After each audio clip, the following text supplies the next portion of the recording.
Nwaguatahihia. Nwaguatahihia handwork. Nwaguatahihia. My chairman asked him can go see na moto eruone m aka.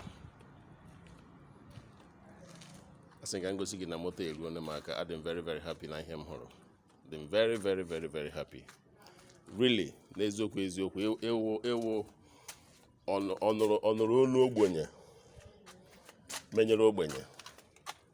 Asị ka ngosi gị mee ka ịhụ ka ọ dị. It's very neat and clean. The motor dị okay, sir. Asị ka ngwa gị na oruone m aka. The engine na sound ọfụma. Ihe ọ na gbasara the motor zuru ezu. So asị m ka ngosi gị ka the motor dị, sir. So I'm really happy. May God Almighty continue to bless you, sir. In the name of Jesus. Thank you, sir.